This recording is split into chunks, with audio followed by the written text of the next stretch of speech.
So there's, and I'm sure, given that you're in the, I guess we'll call it the restaurant and the hospitality and the service business, there's another company called Smith Travel Research and Hospitality Evaluation Services. They do the deep dive into hotel data. And what's really interesting about hotels, we had this question actually come up when we were doing our, Michelle also presented at our market class at University of Miami a couple nights ago. Hotels are much more sensitive about their data. And so you probably never get the detail on a property like you get here on apartments or hotels. And so what those services do is they average over a competitive set of 3, 4, or 5 properties. And then you get a sense of things. So you know a lot about your competition, but your competition is not going to show their hand in everything. So here's some of the numbers. Here's a really interesting and good chart to look at. So what we have here is we're looking at what we call a metro report. I wanted to focus on the metro report because we'll have a lot of economic data here. So this is Q2 2015 for the Charlotte apartment sector. We have data all the way back to 1990. And why this is valuable is you can look at historical rents and vacancies, and then here's the absorption data. We've got net absorption right here, and someone had asked about that. So you're going to get that data right here. And as I move along here, you can see all these data points. What's the current asking rent percentage change? And effective rents, right? Effective rents are really, is anyone familiar with effective rents? It's basically simply just what's, yes? Isn't it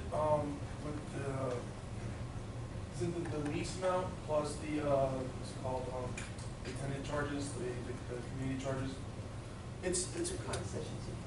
Exactly. There you go. There you go. That's it. So I'm asking for $1, let's say in rent, and I'm willing to give an apartment free rent is the only concession that's there. So what's the free rent? It's $1 minus free rent. That's the effective rent that I'm charging. That's important for cash flow generation, right? The effective rent is the number you use to determine cash flows that you get out of that building. And then here all the way on the right side, we've got economic and demographic data. So this is data actually we're getting from our partnership we have with Moody's economists. And this will provide you for this particular metro employment, office employment, household population, and income averages. So data going back to 1990 there. And we also forecast this data. So if you look down here, we have 3 different types of forecasts. Just high level, we have a baseline and what we call scenario 1 and scenario 2. So that just means, what do we project these data points to move, or how would they move if there's a stress situation in the economy, right? If interest rates were to rise or fall, if there was inflation, or really various macroeconomic conditions, what would happen potentially to the data? So our PhD economists work on that. So what's really great about this kind of table is this, and we'll get into this in a number of our classes. I use it, and I'll teach you something about what I call equilibrium analysis as well, is that in this particular chart, over time, you can see trends. And if you have numbers and trends, you can get prediction of data. What's really interesting is that you can look, okay, here's the number of apartments, here's what's vacant, and as we roll over, let's go past the property specific to the market information which Moody's has provided for them. So if you look at this, we've got total employment, office, industrial employment, and so when employment goes up in a marketplace, it means there are more jobs, right? And when there are more jobs, then there's most likely a demand for housing, for office, and all the other services. And we can use this data to predict, for example, how many housing units might be demanded by the marketplace, how many square feet of office might be required. So here's one little trick, and it doesn't show this here because we're not in an office file, but if you look at the total number of office employees, and over time you say, all right, how many people are going to be employed in offices? And one piece of data that they provide in their office file is what's the number of square feet per employee. So we can do a simple division. Take the total square feet of office, the total number of people who are being employed, divide it by the number of square feet per person, and say, how many square feet does that mean? And so let's just do a quick calculation. Here we have, let's take an example. I don't know what year we're in. Can we go to the bottom of the chart to one of your projections for, let's see if this is going to populate. For the forecast? Or? Yeah, okay, so let's do, and we're just doing this a little bit on the fly, if you will. So in 2017, all right, this is very helpful. So it is, really. So it's interesting. So from the year before to the next year, it looks like there are 10,000 new jobs that are forecasted for office employment. 366, it's growing to 376. Now when you look at the office chart, we'll say, gee, we'll make it easy for us. We'll say there's an average of 200 square feet per employee. They use these figures that come back. And so if we had 10,000 new jobs and they occupy 200 square feet per employee, how many square feet of new office space demand do we have in the market?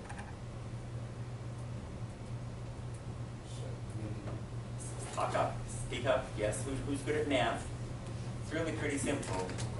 10,000 divided by the 200. And so basically that would say that we're going to need how many square feet of office? If we have 10,000 new jobs and 200 square feet, we're basically going to need, once again, per employee, per individual, we're going to need 200,000 square feet of office to seat all those people. And so that immediately tells you there might be a demand for those new offices that we have to compare to the supply. So buried within all these tables are methods and means of figuring out what makes sense for your market. So we'll get into that in depth in another point in time. But I'm a numbers guy. Love the numbers because within these numbers you can find answers. All right, so the next tab here is a class cut report. So what this does is it will break out Class A versus Class B, C.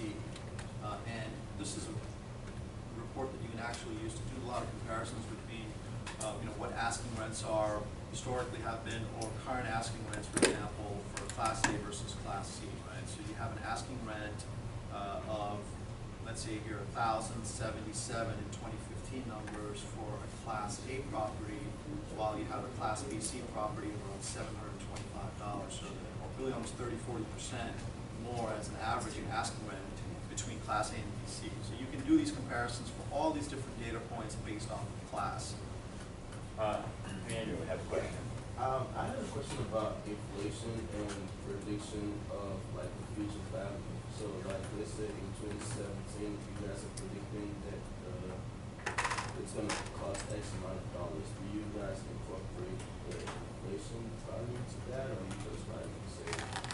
Sure. Yeah, you do, right? So anytime you are doing a future value or you're discounting something back to present, you have to use some sort of rate of return. So that inflation would be something that you would take into account for. So what estimated inflation is going to look like, and that would be part of, like when we do the cash flow part, are you talking about just like what our forecasted rent is? Or I'm asking, let's say you have, because one of the popular things down here in Florida now is the EB5 rates, where you have foreign investors bringing money into the country, and you want to run a project for 2 years from now, and I go on your site to pull up a comp, and I'm presenting it to a guy that doesn't use the dollar value, like how do I justify the numbers? Like, I don't know if my question is making sense, but I'm trying to understand, like, where if your numbers, like, do you have like an inflation rate, like what percentages do you have? I think what you're referring to is more like valuation, right? Yeah, something like that. Yeah, these data points are just more for studying, studying different space market data. So let me see if I can help you out here. So yes, there's not always inflation, there's sometimes deflation.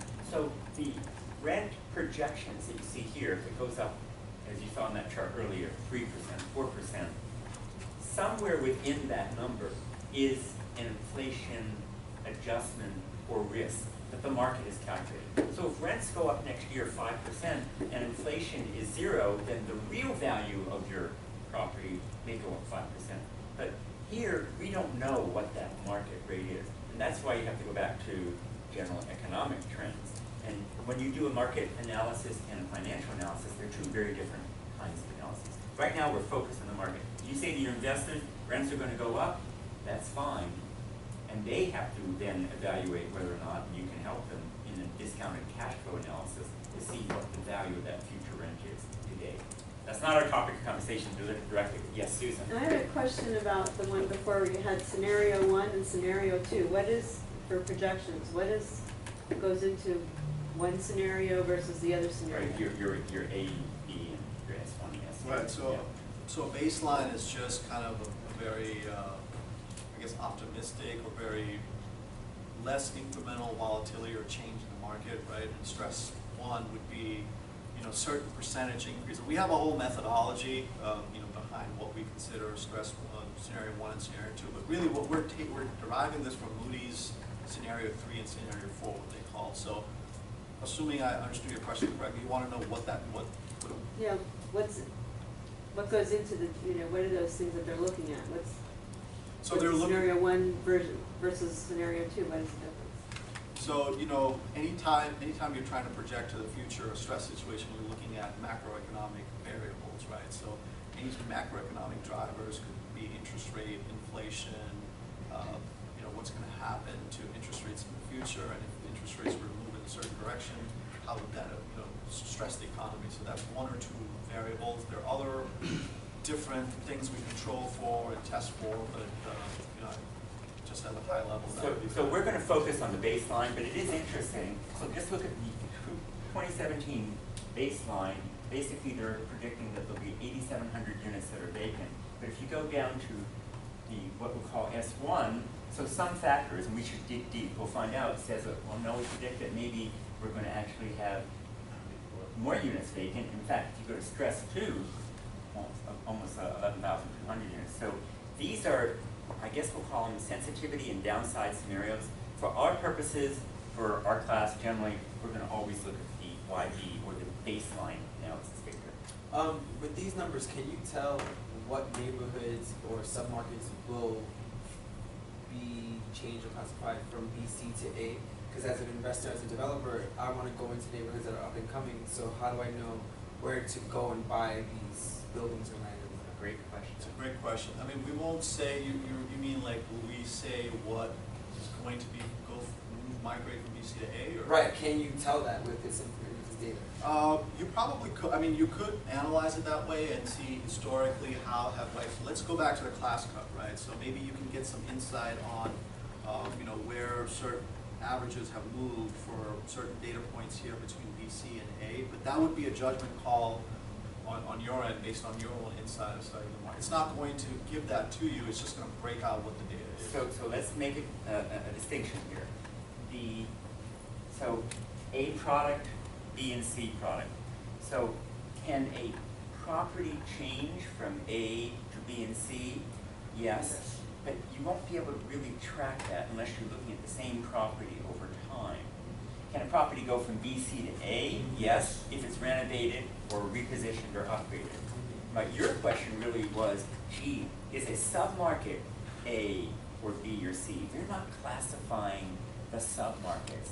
They're talking about all the properties within the market.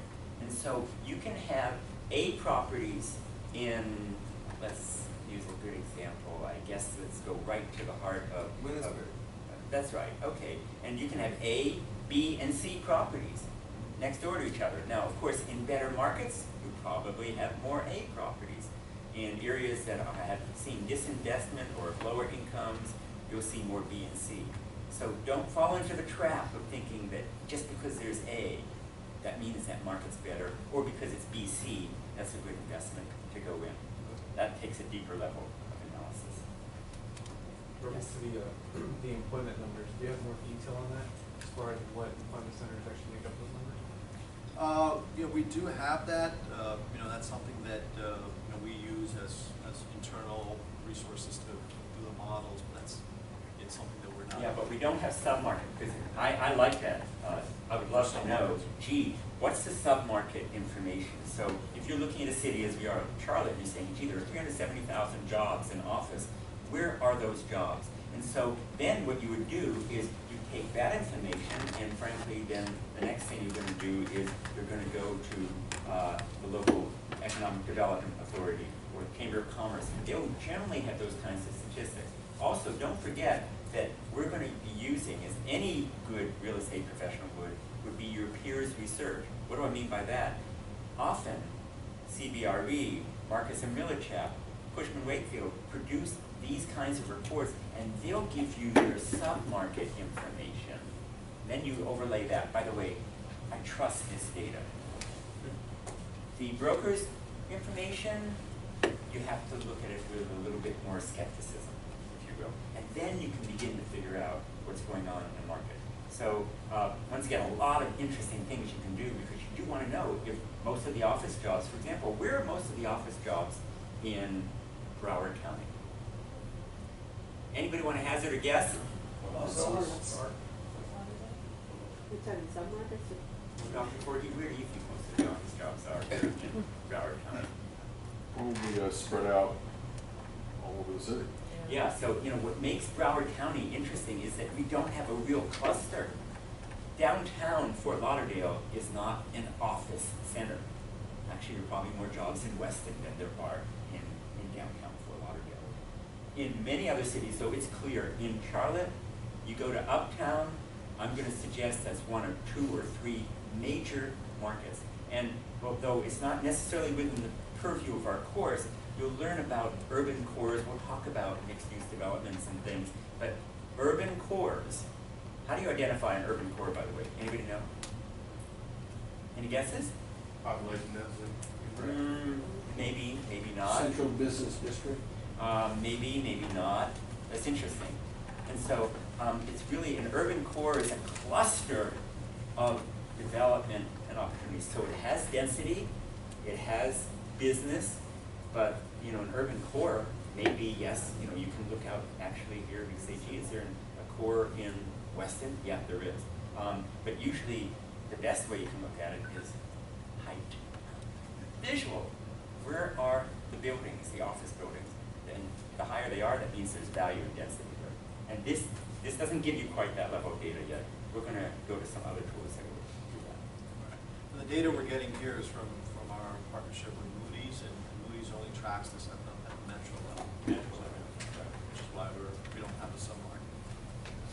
Submarket snapshot. I know someone had asked for this. So here you get all the different submarkets for the Charlotte apartment metro here, broken out by all these key data points, inventory. So here you can get a sense of vacancy percentage at North Pineville is at 3.7% compared to vacancy rates that are highest on this chart here, 9.7. So actually downtown Charlotte, high vacancy percentage, the highest amongst all the submarkets here. Who's giving more free rents as an average, expenses on apartments, leasing information, and then obviously asking rents. So where are all the highest asking rents? So you got downtown really with the highest asking rents, but the highest vacancy.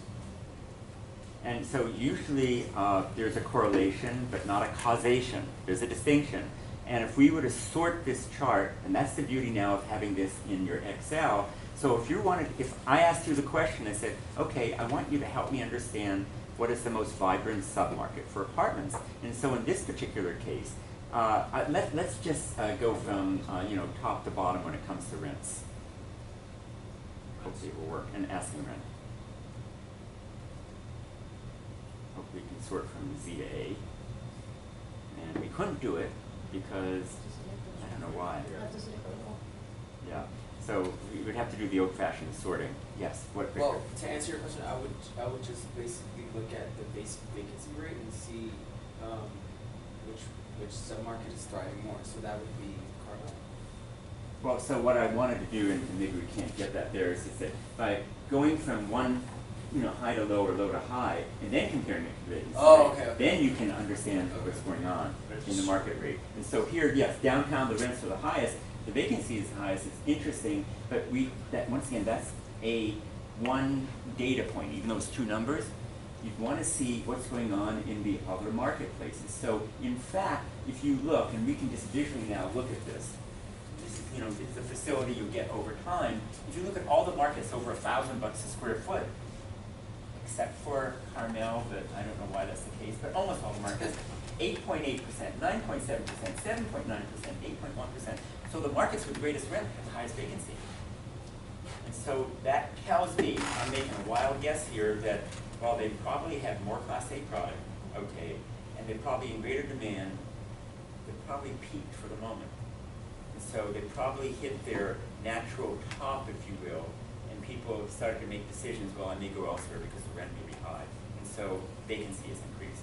And it may mean, once again, that you'll see that those rents will plateau while we wait for the units to get occupied again, and then the vacancy rate goes And down. to sort of help you out with the Carmel, if you look over, the free rent is the highest. So part of the reason why their occupancy is probably the highest is because they're giving away. They're giving away a month or so, which is interesting. So, good observation. So once again, looking at all these different items helps you see what's going on. It also could be that there was a new property that was put in the market and they wanted to lease it up quickly. So yes, Carol. I also look at units, the number of units, because the change difference, to get a percentage here, look at how many units you're dealing with, because the higher the bottom number is, it changes the percentage you work with. For example, 1 out of 5% of 100 is different from 5% out of 20. So that makes a difference. That's right. In absolute numbers, that's important too as well. So, you know, we'll delve into looking at those kinds of tables and numbers and figure out how to sort them. And once again, I know not everybody may not like numbers, but at some point you're going to have to embrace them. You can't be afraid of them because this is where you find, you know, a lot of the answers. One more point. Yes. If you have maximum occupancy, the theory is that you're not maxing out what you can get on your rent also. That's a really interesting point. This is a deep dive now into another topic, but, and I want you to hold that thought. We can have a discussion later today about what it means and how you price properties as well. Hold that thought. Okay, so new construction, we had seen a PDF snapshot earlier, but here's the raw data. Really great data here. The entire Charlotte apartment new construction listing as of 8/24. So we're updating this actually on a weekly basis. You've got property names as of date, all the different addresses, and then you also get the submarket here by alphabetical order. So it breaks out all the different submarkets. And here you have estimated ground break, square footage, completion, competitive size, so what we call market rate rental, competitive size. We're capturing that, and then what statuses. You can use filters here, or take all this all these broad data to fill out trending information, or how much are expected to be completed, or what stage of development are we in. Certainly use this So data. this for is that. that pipeline, and we'll delve into how we can do a pipeline later on. It's really good information. All right, so Lynn, X out of this, and I think we can touch on maybe the observer and the narratives, or Mark, do you want me to? Do that, and then And then we can we'll do the just, market report? then we'll, sure. Let's go back to Charlotte here.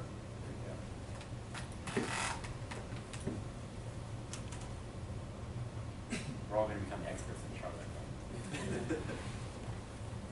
So we looked at raw data, we looked at summaries, analysis at a PDF level. Now that we have some narratives, we've got write-ups. So we've got the Observer, the Metro Executive Brief. I'm going to touch briefly on this, pull it up, install PDF. So Juan, this is where they begin to make some judgments and assessments. So they're giving you basically their overview of what the market is about. So our team of economic writers basically put this together to create the Observer as more of a high-level macro overview of particular metro. So I'll go through this to give you a sense of kind of what topics we discuss here. Let's go down to this Observer first. So here, got a quick snapshot on the economy. The metro we're discussing here is Charlotte. On the right-hand side here, we're showing data we're getting from BLS and Moody'sEconomy.com. Snapshot of employment growth on the right-hand side. qualitative write-up on the economy, outlook of the economy for this particular market, and then we'll break out all the different sectors, talking a little bit about office, apartments, all the key sectors within Charlotte. We're giving a qualitative overview of data points, supply and demand variables, talking about retail here. So this is usually, it could be run up to like 10, 11, 12 pages.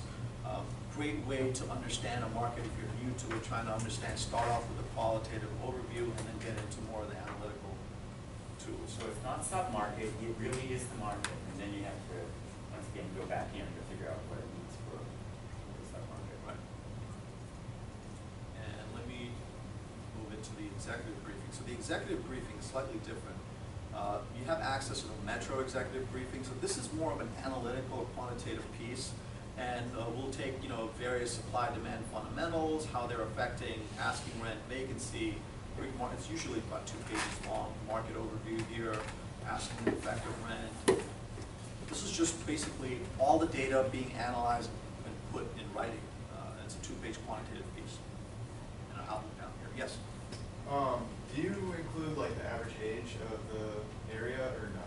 Like the people coming in or anything like that? No, yeah, that's something we don't capture. Yeah, that would be That's a different demographic resource, and we'll be able to find that as well. But that's a good point to understand. Who is your target market when if you were going to invest in or buy or build an apartment complex? You want to know what's the age cohort. Are there families? Are they single? How old or young are they? And that has an impact too on demand for properties. right. And any other questions? I can quickly go through new construction. There's some good PDF data if you want. I don't know how we're doing the time, but I think we're doing fine actually. And let's just do this. And then the last thing I want to focus on is walking back to the market report so we can show how we can dive in by submarket. So it's interesting how Vishal has approached this. He went right in to a property, and that's fine, because oftentimes if you have a client that says, I want to learn about this, tell me about it, or your employer says, let's do this, you want to dig into it. And so why don't we talk about this, then we'll go back and say, Sure. How do we look at the broad before we get to the specific? So, we looked at that raw data for new construction pipeline. So here's a PDF analysis of breaking down, trying to understand that data here. So breaking out metro construction project type 2014 and later. How many of them were market rate rentals? They're about almost 80% of the projects. There are a few condos and other category here. And sub-market wise, where's their most activity, right? We had the data, now it's interpreted that. So we've got a lot of other sub-markets in the metro, about 37%. Downtown's got about 13.3%. You've got East Central Avenue around 18%, so it breaks that out. This is just the Excel data that we looked at, breaking out completed, under construction, planned, and proposed, all the different sub-markets, apartments. And then here's inventory growth and trend forecast, so we give a lot of graphical representation. One thing I wanted to point out is a couple of things. Stabilization. Is anyone familiar with stabilization? Okay. So here, there's a quick definition here. If stabilization is reached when the average vacancy of a property built in any given year equals or is less than the metro's average overall vacancy over the last 5 years. So here, the red line that you see here is the long-term vacancy average for the particular metro, right? So these different color codings of properties built in 09, 2010, how long have these, an average new construction for a particular year in time taken for their vacancy rates to stabilize, right? So this gives you a sense of how long, what the demand is or how long So let's just do a quick analysis. So it's hard to see. The 2015 line basically is the newer projects that have come online, and the markets are generally robust right now. So you'll see that, frankly, by the third quarter, these properties have hit the long-term average, or probably what their target occupancy and vacancy rate is. But it's interesting, if you look at, and no surprise by my mind, 2009, which is the lighter line that's underneath this, that wow, it took until 7 months, basically almost 7 quarters, 2 years for those properties to reach their target occupancy. So in 2009, when they came online, what was going on in the economy? Things weren't very good. And so it's very helpful to see this kind of data because it then tells you when a property did come online, how quickly did it lease up and how did it achieve that particular stabilization. So let me close out of this, and now there are a couple of ways to get about going through the reports. We looked at the bottom-up approach, but So for property comps is really all about the properties, but now markets really are going to give you the ability to pull back. click on the tab here, market reports. So we're going to start at the higher level here. So say single metro, let's say we're sticking apartment. We're looking at Charlotte, North Carolina. So let's go to North Carolina. As you see here, as soon as I click there, it highlights the section of the map. And you can click on the map too. Some of us like to click on maps. He likes to click on words.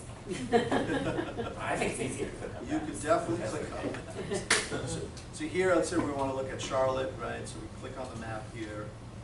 And then here's a breakout of all the different submarkets. So I know someone had asked earlier, how do I know what each color in the map means? So here, if I click on that, as you can see on the right-hand side, it's telling me what particular submarket or neighborhood that particular color of the map denotes. Down here, you get all the boundaries there. So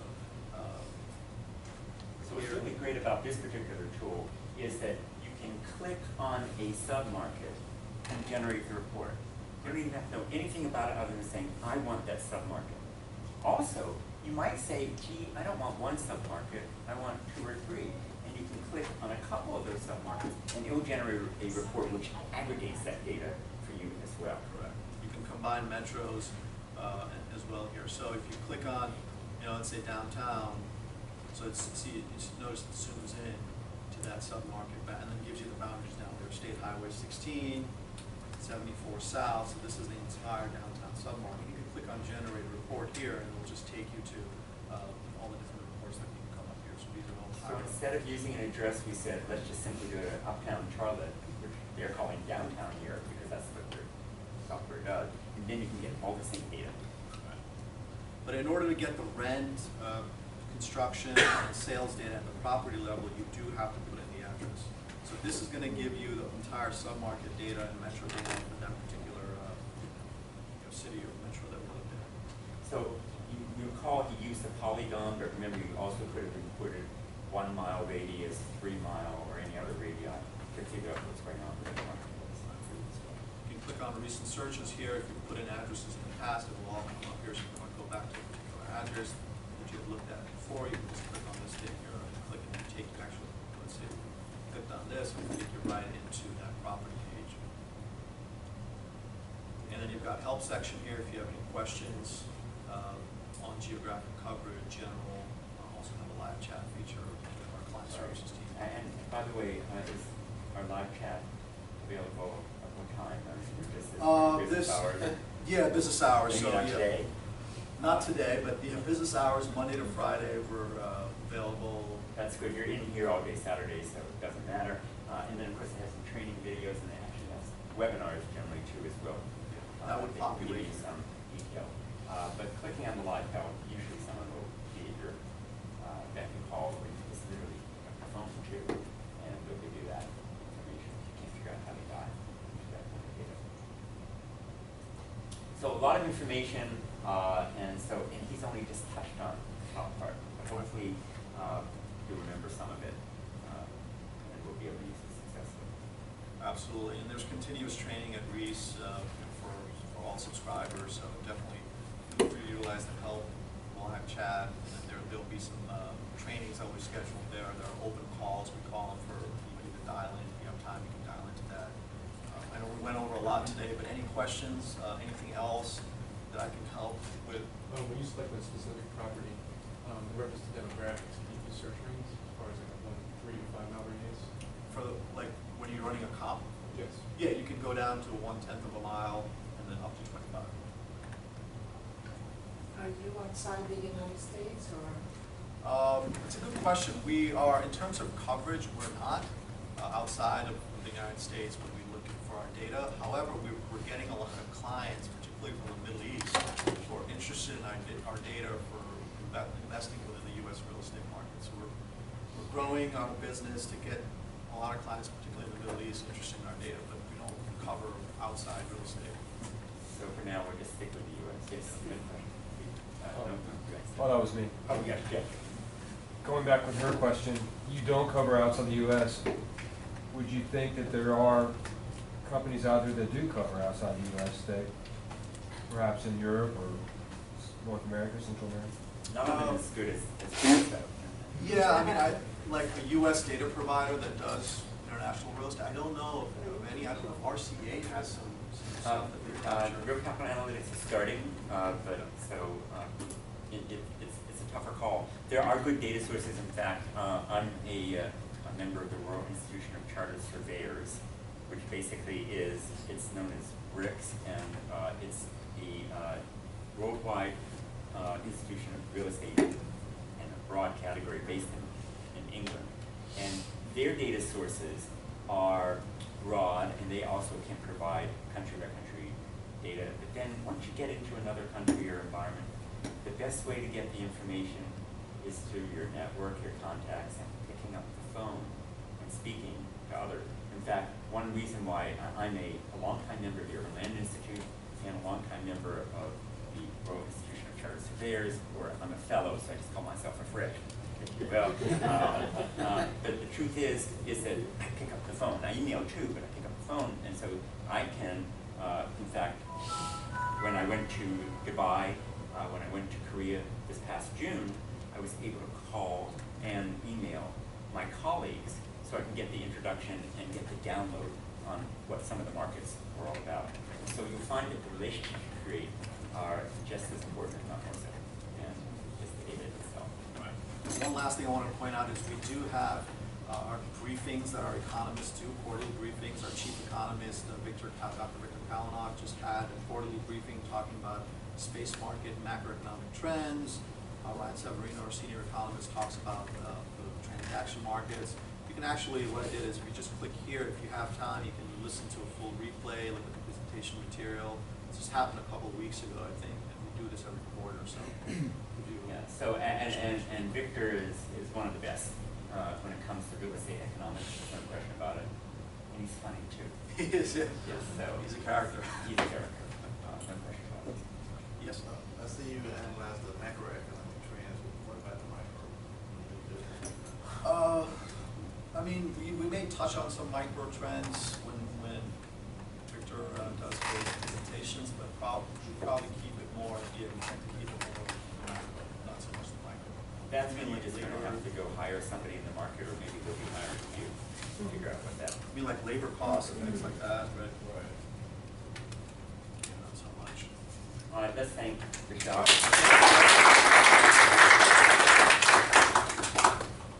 And if you have questions for him later on, you can just direct them to me and we'll get them to him. All right. Thank you so much. Thanks, Thank guys. you. for your Thank time. you. Very much. Appreciate it. Appreciate it. Yeah. Super. So, I'm sure you're all overwhelmed by that information, right? And once again, that's just one tool. And so, just looking at our watch, I think we're fine. And so now I'm going to bring Susan up, and she's going to continue on our efforts. Now, by the way, actually, let me just think about timing. We need to, perhaps, maybe let's just take just a couple-minute break. No more than 5 minutes, and then we're also going to do our lunch orders. That way you can all, you need a little fresh air. Okay, thank you.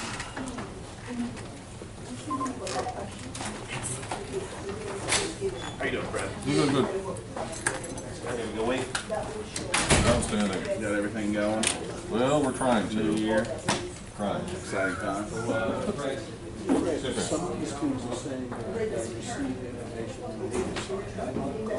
Check your, yeah. Because somebody was telling me that all of the emails were in their spam. Well, I can give them something.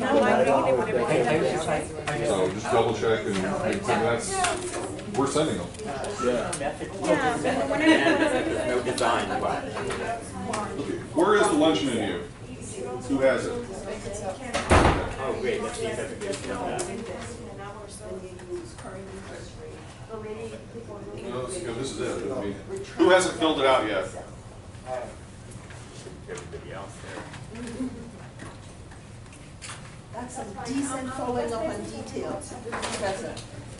Professor F. What? That's some decent follow-up on details. You send us all those things you promised.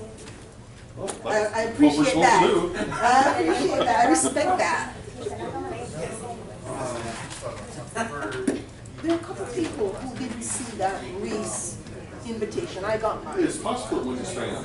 Oh. So, I tell you to check it yeah, out. just double check the emails or whatever reason, I have no idea. Okay. We should see if we can respond or find a definition. No, it's a great question. Hey, Carol. So you're the finance? Yeah. Interesting.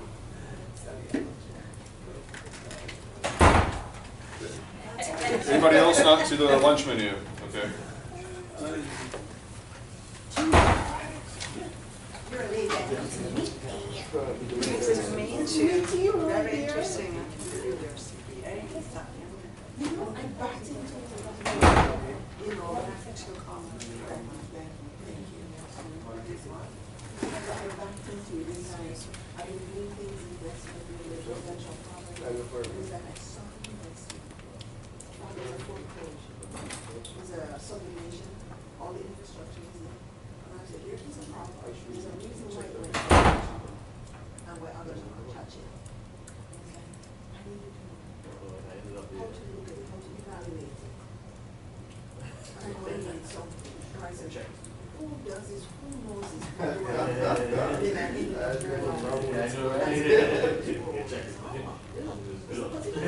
That's what people have been doing. And like, so many it's your project by the reference. It's very secret. It's secret. Yeah, I can watch you out. They just keep giving their contracts with their reference not to make it like, yeah, I'll take it out. No, I went to my juvenile. You were asking questions and I thought. Yeah. Try these. Library, and in my mind. No.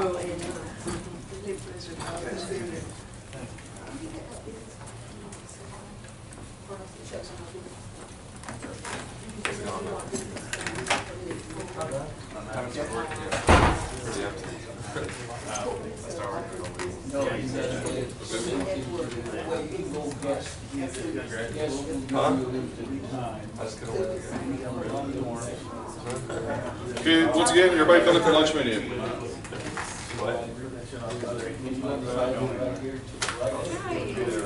How are you? You're gonna do it in a year? I'm driving around there. You're gonna try it, right? How did you get it for today? All right, everyone else is fill out the lunch menu, yes? Final last call. Sorry, what is that from? The lunch menu? Oh. I'm having problems too, but, I'm getting used to it, so I don't know why.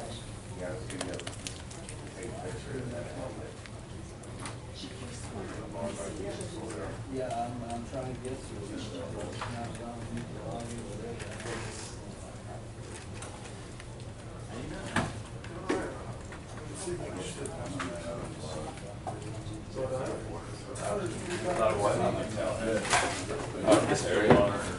Okay, everyone else, lunch menu, good?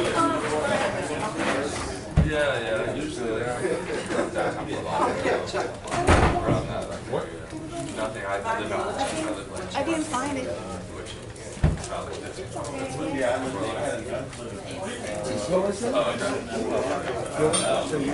Yeah, Lunch menu. Lunch menu?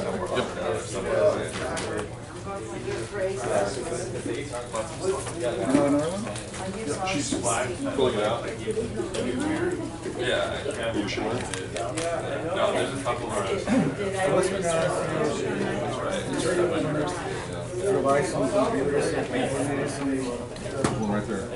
How long do you stay? I can use it. Today, absolutely. Only today. Well, I mean, the computers, yeah, will be for the software. For Argus.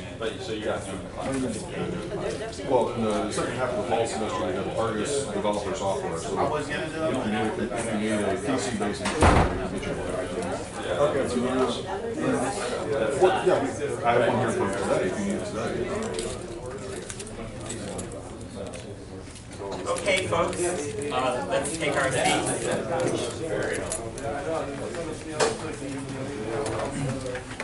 Like the events out there? Yeah. Oh, nice. Let's talk about Orlando too. Oh, yeah, sorry. I see we're still doing our lunch orders. Is it being passed around? Did everybody fill that out? Except for me. Somebody got it? Huh? Yeah,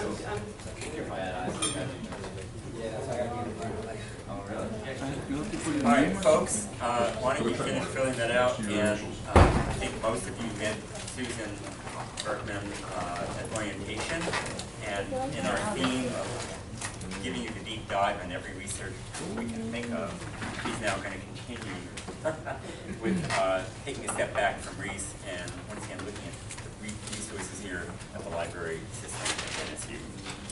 So it's all yours, Susan. Hi, everyone. So those of you who remember me from last week, I'm Susan Berkman. I am the subject specialist for business over at the Alvin Sherman Library right next door.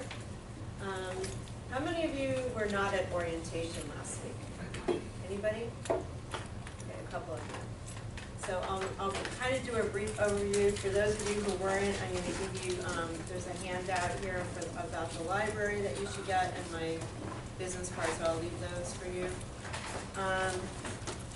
Okay, so I can tell you right now, you all know more about real estate than I do. So I'm here to show you some of the tools and things that you'll be able to use to help you more of the broader scope of things. Or we have, in this program, you guys are getting tools that are really specific to real estate. The library does not have those tools. Okay, so I'm going to show you some other things that we have, some statistical sources that have some data that you'll be able to use, and then some of the bibliographic tools. So when you're looking, if you're doing research in an area, you want to know the big picture, what's going on. So we'll talk about like business journals in those particular areas. We'll talk about doing a search in a database where you're trying to get more of that big picture focus. Okay, so maybe there's something they're building new schools. Why? All those other pieces of information will help you get a better picture of what's going on in a particular area, what's going on economically, demographically, things like that. Okay, so and please feel free to ask questions as we go along, because I do not do PowerPoint. I kind of go with the flow. So we're flowing. So this is the library's homepage, and as we pointed out before, the Ask a Librarian feature is we are available. Right now, there's someone on the desk. We do work weekends, so we are here Saturday and Sunday, and in the evenings as well. So for those of you who are working and need help in the evening, you can call us. I don't know. This didn't work. This is not working the other day too. Where when you click on it, it's supposed to give you something. Let's try a different browser.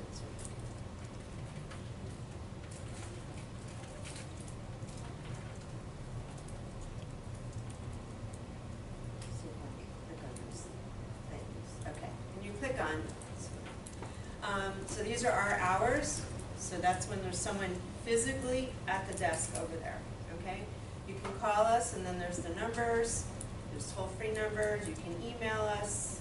You can chat, and you can text us, and then you can schedule a one-on-one. So if you do this one-on-one, you can make an appointment. So say you're working on some project for here or one of your other classes, fill out this form, tell us what you're looking for, give us a little bit of information, then you get to pick when you're available. You tell us when you're available, what times you're available, and we will set up a 30 to 60 minute session with you.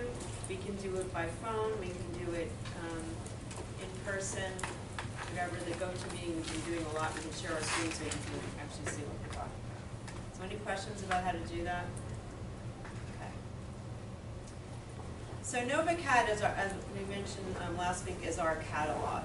So this is where you're putting in terms and seeing if we have any books on it, if we have any ebooks on it, do we have any, is there any multimedia, so do we have a DVD about something, whatever. This is not where you're going to find journal articles, okay? So we put in multifamily.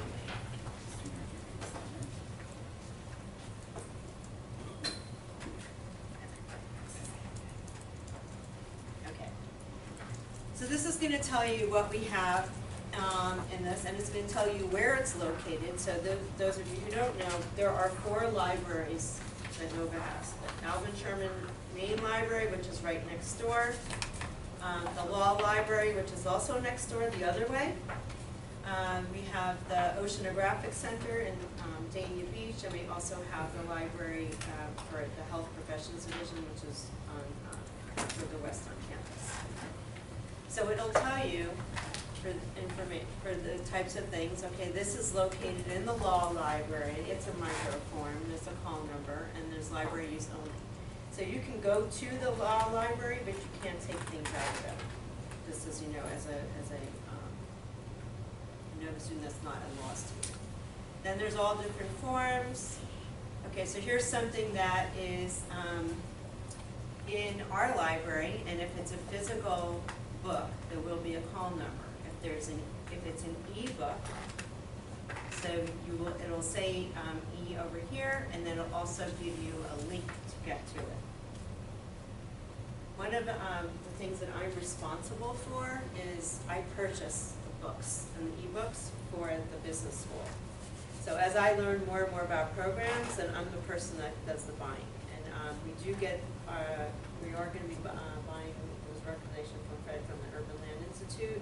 I'm also going to look through to see what else is there, and so, you know, as things come through, we just met with our provider of all of our books, so we kind of have like an approval plan, what things are going to come on approval, so I'll be monitoring. As new things come in, I will let your professors know, this is a new book, you might want to tell your class about it. Okay? Any questions about the books, how to access them? You see law has a lot. Here's something from the Urban Land Institute. It's in our library and printed material. I think a lot of what we have for real estate, honestly, is not electronic. So if there's something that we have and you don't live around here and you're a distance student and you just came in for the you know, your classes, you can order for delivery and have it sent to you. So I want you to know about that, because I remember that not everyone lives here and goes and is, you know, is right here. So you can order it. They will send it out to you at no cost. You are responsible for the postage cost to send it back. Yes?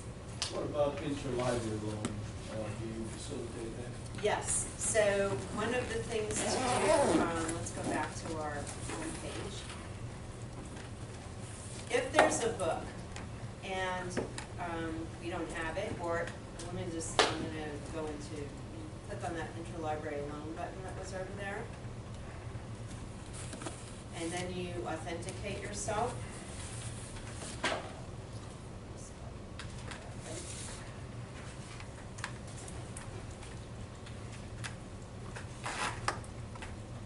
So it comes up with your personal information. So say there's a book, right?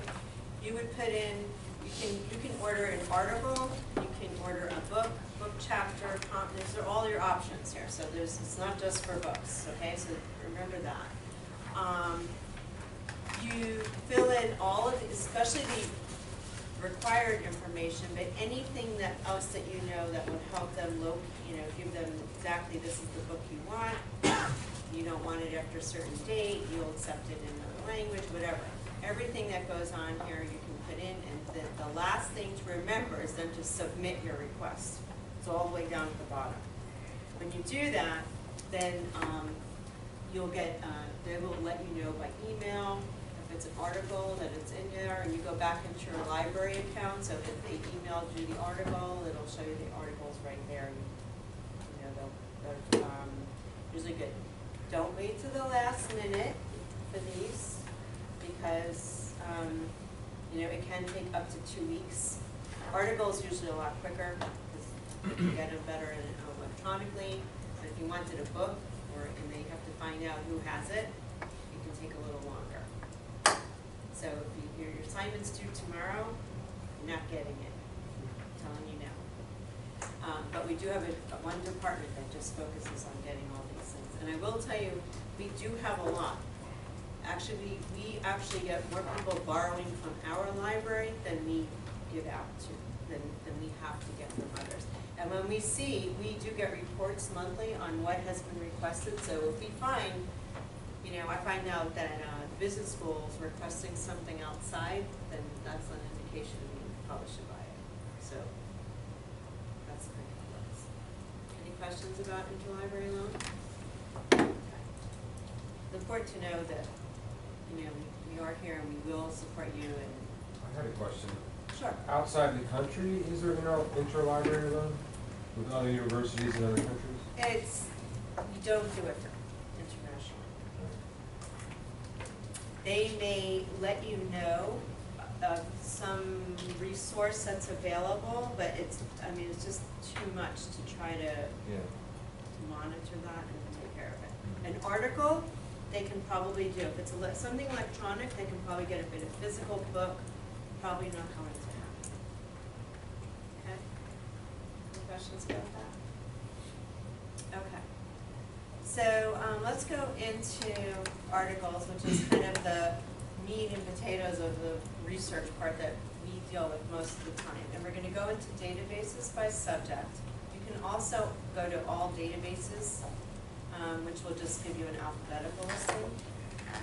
So we don't have a separate one for real estate, but we do have business. And then lower on this browse by material type, there's some things that would be useful for you as well as you know, in your courses as well. So dictionaries, directories, maps, newspapers, and current events, because we do have the Sanborn maps, just so you're aware of that.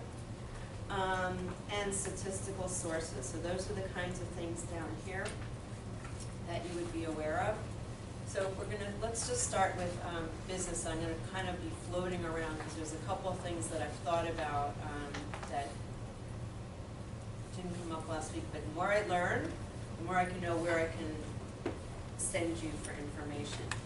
And I'm gonna also point out, remind me to do the guide for business, because as I said, as we learn, we will be populating the real estate page with things that will really help you in your programs. So notice there are 70 results just under business, and there's some that probably might be even belong here that we don't have under business. So use more than one, because you will get different results when you use more than one. They have different focuses, they deal with different publishers, and so that's what helps bring it in. So you can see it goes, we have top picks all the way through here, and then we go into an alphabetical listing. So one of the things that I want to point out, this database, use it while you have it. I'm hoping that if funds change, we will get it back. This is news banking. This is when you want to get into your granular information for a particular area. It's taking some time. This is newspapers from all over the world. Every time you log in here, every time you get in here, you have to log in.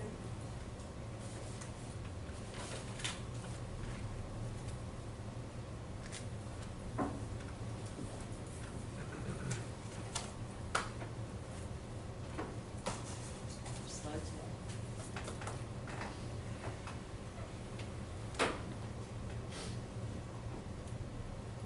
Okay, so this is the world.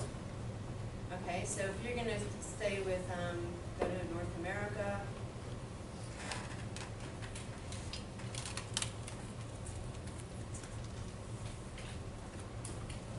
And then get further into USA.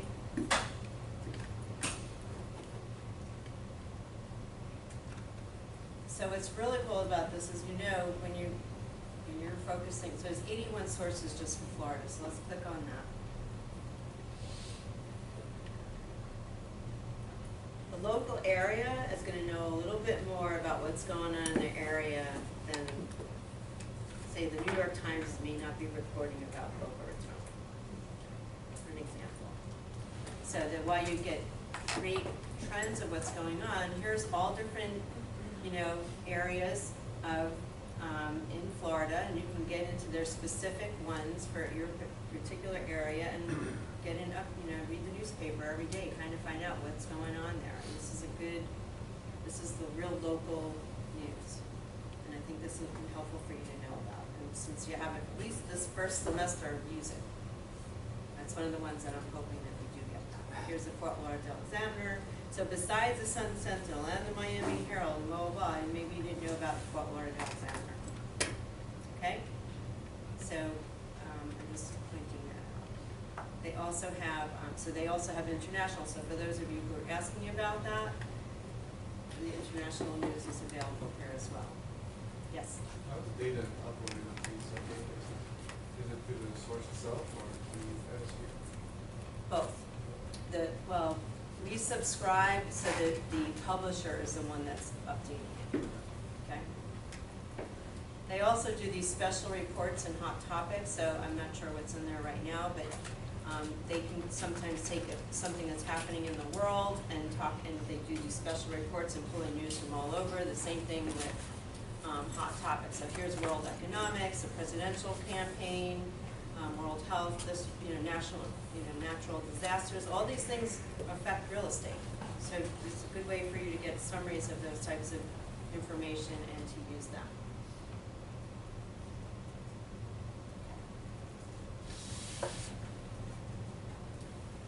Another one that I want to, yes? Just a quick question. Do you have like an application for the library or no? Like we have a Nova with Charlie and stuff like that?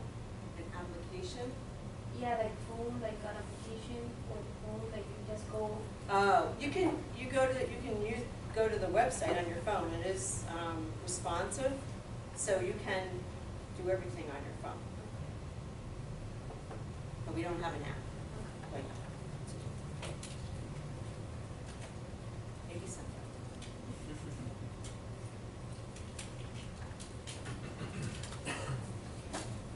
Another one that I want to point out here that's further down the list, because we briefly touched about it last week, was the South Florida Business Journal. So this is the South Florida Business Journal right here. But within here, we have access to all of the business journals across the United States. So you can select the city. So, wherever you're building, developing, whatever, you can go to the local one, or you can search all of them at once. And so you can, let's do multifamily, just to get an idea. And again, here's the different resources in the Book of Lists. If those, are you familiar with Book of Lists? All right, I'm gonna point that out. Yeah, you should. And what's really great about this is, now I have my own subscription to South Florida Business Journal, so I can go in and look across the country. But if you were to just simply go online to any of the business journals, you can get the summary, but then it says if you're a subscriber, you can click through for the rest of the article. You don't get it. The beauty here is that if you're within the library, you have access. And the business journals actually can take you throughout the country and you can get real great familiarity, especially here. So for example, Stephen just chose multifamily, and it's going to pull it up in all the different markets, and you can actually sort it by location and whatever, and you can see what's going on with multifamily properties, or you can see what's going on with office or retail or any other number of uses, and it's a great way to figure out what's going on in the economy. Right, and as you can see here, they even break it down here, articles, this is everything, but then they have the news, people and multifamily, jobs, lists, press releases and companies. So if we wanted to go to location and say we, let's narrow it down to South Florida. I know, it's like South Florida. They don't have it. Okay, so here's some, here's what they're talking about locally about that. So, professionals at Park Partners Residential. Here's the thing about under jobs. This is under companies. There's a press release. So you get everything all put in there, and you can really focus on what's going on. So if this is one of your areas that you're interested in, this is definitely one of the resources you should be using on a regular basis. So, well, I wouldn't say this is a job app per se, but what's really cool about looking at companies is that if you're interested in a particular area and you want to find out about a company and people you might be interested, you can figure out what they're doing very quickly. Not just by going to the website, by looking at the news about what's going on with that company. That can be very helpful. Right, so here's, NAR is a developer down here, and there's all the information about that, and if you get into more company information, that's another whole research thing that we can talk about another time. Okay, any questions about this resource? So I want to go back to the book of lists over there. So the book of lists is something that every journal, the journals put it together in their in the particular area, and it's lists of architects, lists of whatever. I'm going to try to show you what's in there. So we have a physical copy in the library, and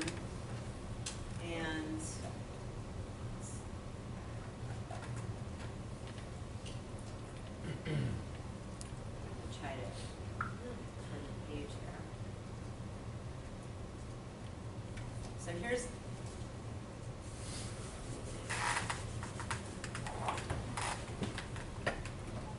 So here's under real estate.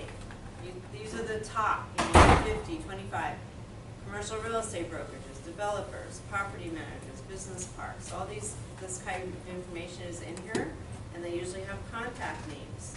Get familiar with that. So can you actually, is that a hyperlink or is it? It's not. Well, maybe it is. It is. There you go. So we're in real estate now. Let's see. Blow this up a little bit. Okay, so here's brokerages, right? So then they all give you different information. There's an address, there's, can you read this?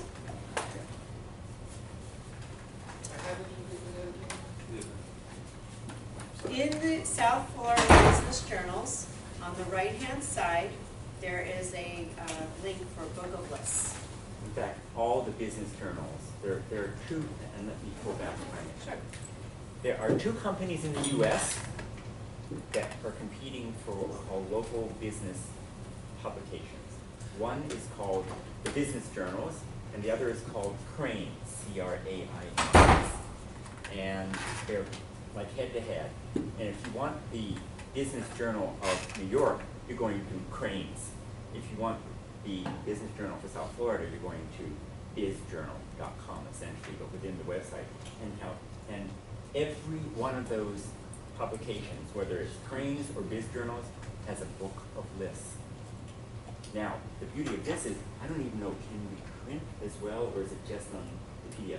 The ability to export that? Let me see. It says print pages up here, so I guess So you that's can. good, because these things, once again, they're valuable. And in fact, they're not searchable, or they're not in Excel format. That you have to pay hundreds of dollars for. Like basically each city is like, here's $100, here's $100. But this is good enough because you can really drill down and figure out who and who's doing what in every city. Right, for and there's real estate. also for employment opportunities for That's you guys. correct. I mean, you got a whole list. Here's the top 25, 50, That's for right. you to think about. Yes. Right. Sorry. Did you find the Business Journal, the South Florida Business Journal on the news bank when you were doing a news bank, or you went back? This is a separate database. Oh, what Okay. database did you use Yeah, for that? okay, To so find Access World News was the first one we used. That was, that's newspapers all over the world. Okay. This is South Florida Business Journal, it's under the business list. Oh, it's under business. where it's under business, but you can also go there directly if you went to S on the alphabetical listing for South Florida Business Journals. It's called South Florida Business Journals, but it incorporates all of the business journals in the country, so it's not, Okay, okay, that's how you would find it. thank you. Okay. Any other questions? So does it allow you to go back and search previous dates? Is it just? On the business journal, yeah, you can look at a specific issue, but, or you can do group searching, you know, so if you wanted to just look at the, you know, the weekly issue, you can do that. Yes. From a year ago? Yes, it's not as sophisticated, this search, as it is in some of the other ones where you can limit by date and go back into all the different things. But if you, like, say we go, let's just stick with South Florida, since that's probably what you may be using the most. You can search across, so here's August 29th, okay, that's today. So here's the news of, you know, what's going on today, and then they, you know, go through, and they actually do feature jobs here, so that's something to be aware of. People on the move. So this is a great way, talking about networking, because we do a lot of that. Say there's somebody, you know, you recognize here, or somebody you want to know, this is a great way for you to say, congratulations, I read that you blah, blah, blah, blah, blah. You know, that's how you start building your network.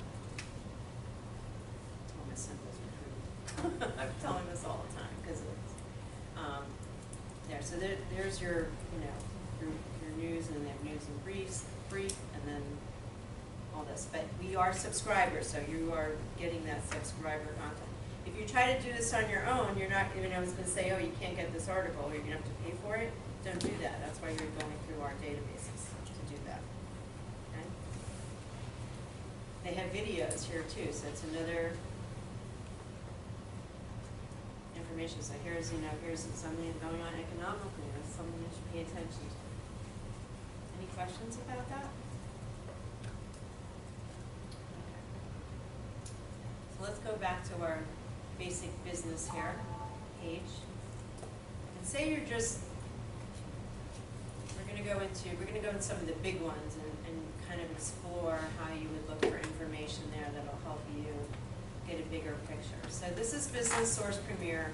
This is an EBSCO. So EBSCO is not only the platform, it's the aggregator of all these information. So these databases are taking information from trade journals, from conference papers, from all kinds of information. And that's what you can see here. So document types, they're looking at articles, they're looking at biographies, they're looking at books, they're looking at case studies, directly. So they're pulling from all of these different types of documents to get the information to put in here. And they're pretty much these big aggregators, that's what they do. So it's not just a journal article, it can be from all different types of sources. So we're going to put in multifamily again. And then we also saw, you know, sometimes they refer to what are other types of multifamily housing. So what other terms might you use? Low-rise, high-rise, luxury. For multifamily, I'm talking about like a type of multifamily. So maybe. So for Is this example, the living?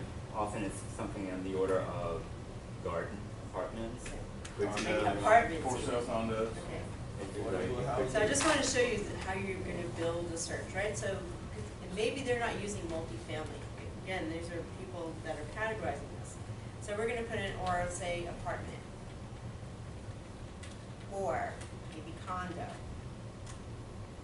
maybe I'm putting an asterisk after condo. Why? Does anyone know what the asterisk does? Right. So it'll take up condos, condominiums, it'll take anything after that root word. Okay, so then you don't have to put in all those iterations of that, okay? And or capitalizing The world was built by hand. it is used for Brick by brick. why are we using it for? Line by Be line. either or. And despite all of our technological progress, there's still nothing to cross boundaries, to challenge convention, to declare independence. So never underestimate every clue Just close it. Just close it. Just close it. Sorry about that. Online matters. And when you use Firefox, you have the power to keep that So person. this is a great opportunity, actually. Here we go, that's great. Okay, so, do you want to finish this one thing? But I actually want to do a little break. Okay, so you'll notice in the syllabus, it does say that you really need to park your cell phones and other communications at the door, so to speak. I noticed some of you on the cell phone and whatnot. This morning we have a lot of technology and resources, which is why it's okay to have your laptops open. Hopefully you'll mute the sound, all right? But when I'm doing a lecture, and I know some of you like to write and type notes, the laptops are closed, because I want your attention on me, just like I give my attention to you. And by the way, any lecture or any PowerPoint that I put on, up on the screen will be up on Blackboard. So you will get the copy of what I do it, but only after I do the lecture. And so I'm a real firm believer in really focusing your attention. You pay a lot of money, or at least the financial aid office is spending the money to get you here to do it, right? And so I don't want to see cell phones, frankly, and if I see the cell phones, it's like I actually have eyes and ears all around. My hearing aids are superpowered, okay? And if you're using it, you need to put it away. And so we really understand these things happen. If you have an emergency or something like that, and you got to leave and do stuff, fine. But we really want to take advantage. You have 4 days only in this class. And that's why the tension's up here. That's why some of you, as we were going around, you were trying to do the searches. I said, no, we have plenty of time to do that later on. So I'm going to let you know when you can use technology and when you can't.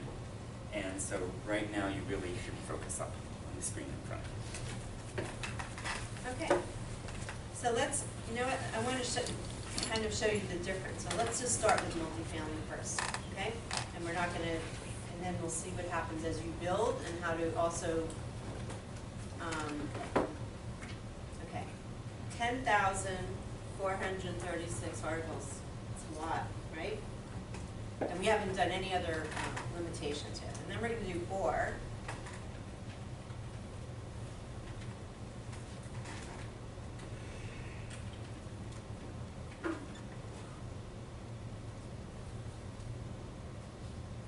$34,000.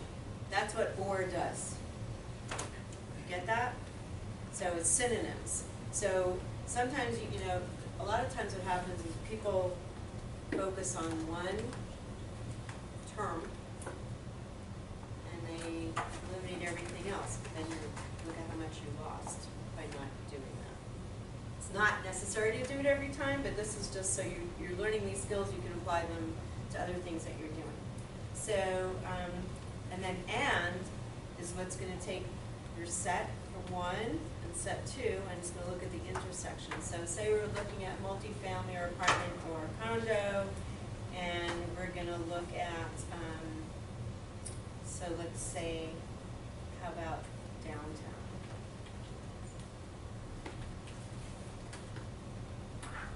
Okay, so that's going to narrow it down from our 34,000.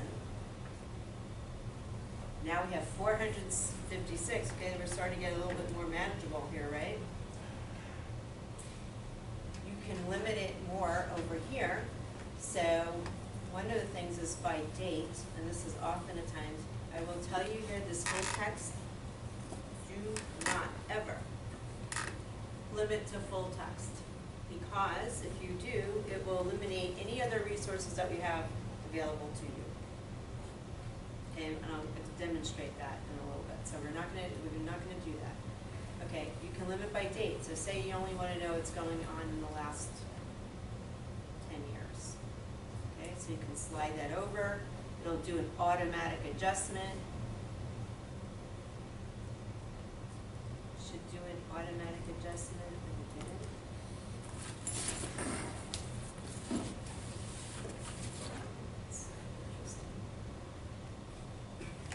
Unless they already were, from that time period. I don't think so. Let's see. Refresh yourself. I'm going to search again with that.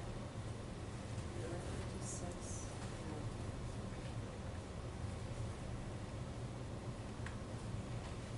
Okay, good, updated now too. It says 9 years, 364, so now you limit it again. Okay, and if you only want to look at trade publications, so there's your different things to look at. Let's say we want to limit it, and now we want to do, let's say, Fort Lauderdale.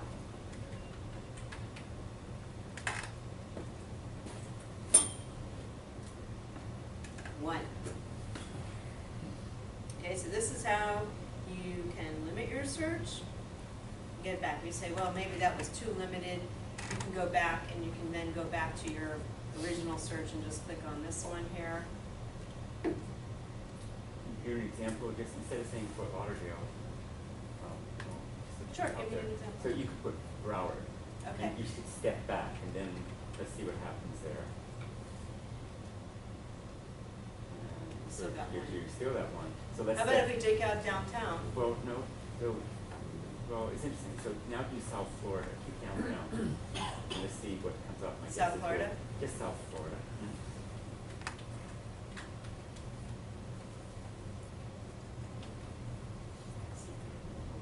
Two. Sure, okay.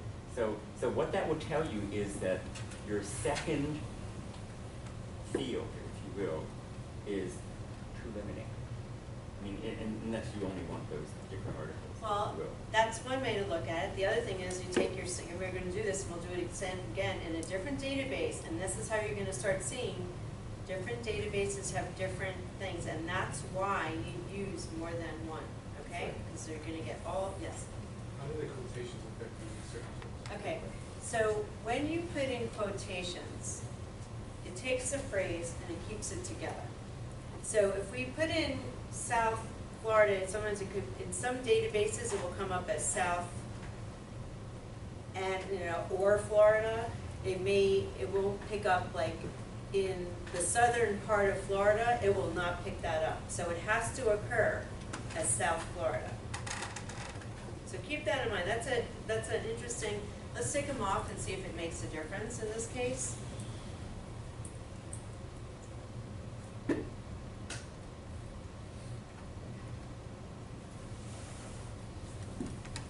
still got two. But there can, so that's something to keep in mind. When you're looking for a particular phrase, use the quotation marks. But if you don't, it's in some databases, depending on the algorithms that they use, it could be, it'll pick up within a couple of words of something, or it doesn't have to occur that way, and sometimes you get like huge results. Just like that. Okay, question.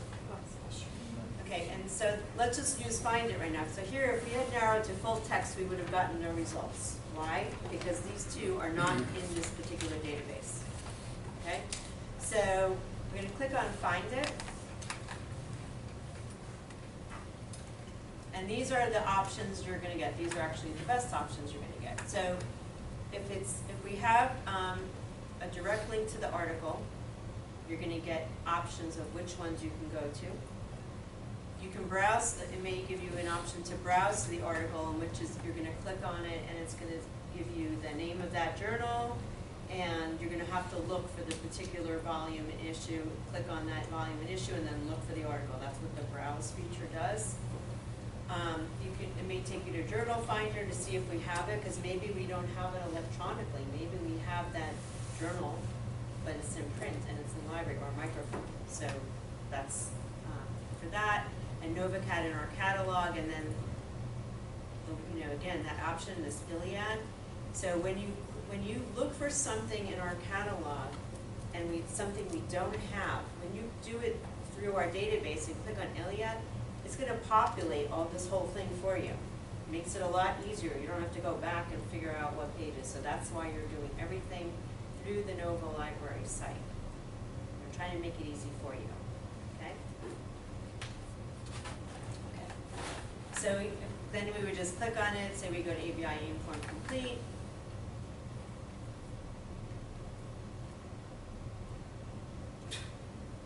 I have never seen this message before. The link you clicked triggered a profile search. more than the single document you're expecting. This happens when the link matches.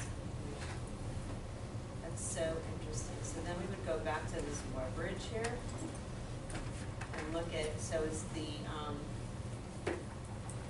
it's 4612, which is this issue. And then, so basically it made it like it wasn't the specific one, and we'd have to look for that particular title, which was development. I don't even see it here. So this, of course, is an anomaly, which happens when you do things on the fly. So let's just try another one.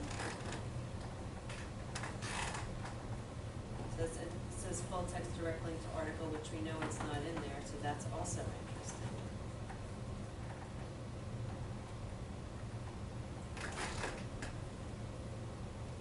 And that article's not there, so there's a problem here today, and that sometimes happens. So this is when you probably pick up the phone and go, okay, I'm looking for this article. And you call the library and say, I don't know why I'm not getting this, and I'm not going to work through that right now, but just know that this is what happens. So we're going to use some more examples and see what happens. That's pretty funny. But here's one from The Economist, so I'm sure that I know that this is somewhere. We go into here, the direct link. Something weird. Maybe because you click full text on the top. No. When you, so this is what when you get this from us, this should, when it says full text data, that direct link, that's the option. You will not always get this option. Sometimes it only starts with browse to article. Sometimes it starts with journal finder. This is the best case scenario, except today it's not best case. So let's go and do a different search in a different database and see what's going on today. It may be an EBSCO problem, actually. That is what I'm thinking is going on today. Just know it happens. This is what happens. This is real life. And this is real flow. Okay, so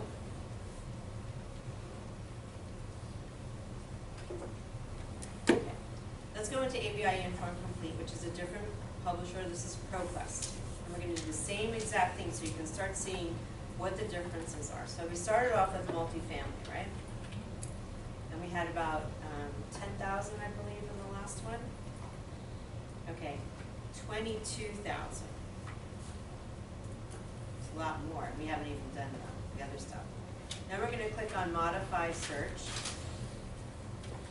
And we're going to do here again, or we had apartment or condo. We went from 10 to what, 22 before? So now we're going to do, now we got 495,000. Good luck going through all those. You thought Google was bad. You know? So now we're going to modify it again. We're going to do the and then we had downtown, right? That was our first time we limited it there. Okay, we're back to 14,000. We're going to add a row here. So that's going to give us more options and add more terms. So we'll do the same thing we did before. So we did Fort Lauderdale. I think last time we had none for that. We got 167 here. Okay, last time we had none. This is why you use different resources, because you're going to get different results. They're looking at different things. Here's Business News, says the Placer Tribune. Those are all like newspapers and things like that. Again, this is the types of information it's pulling from. Wire feeds, trade journals, magazines, these other options. You can choose to include or exclude different ones from there. Again, so we could do publication date. So let's update this one. This also has a little slider. They just changed their interface on ProQuest, like literally last week.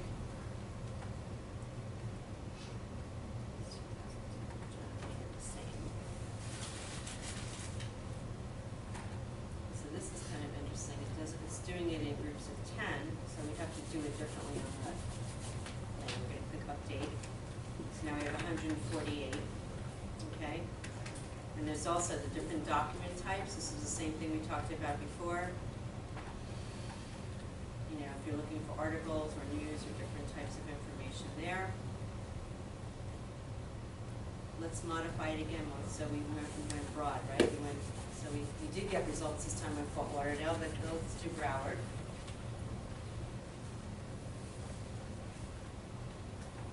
We have 74.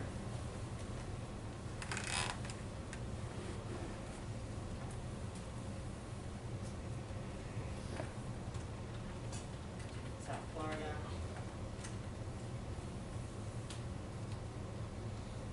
This is also 255. So you can also decide you want to do or. So it could be South Florida, and, you know, or Broward, or Fort Lauderdale. So depending on how you want to, you know, put that together. You have any questions about the searching? Because we're getting into like real detail-y type things here. That may work for you. Okay. So when you go back to this modify, okay, so here we have full text on a lot of these. Let's see if we can have one that defines it. That will.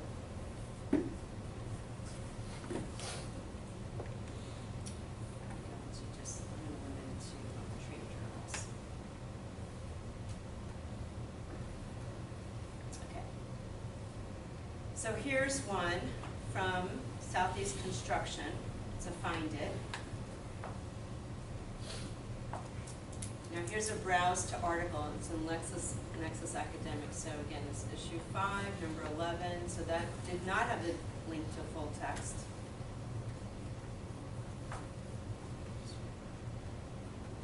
I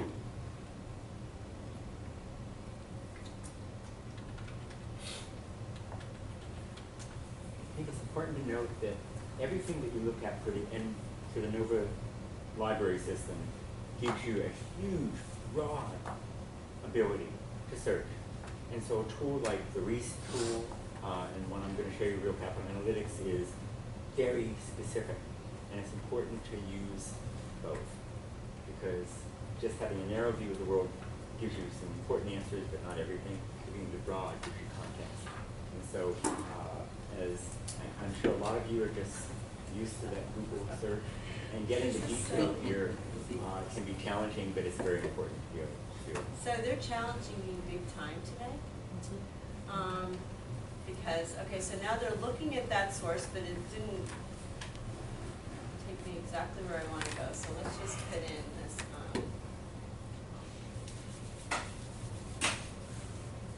Let's do special report in offices.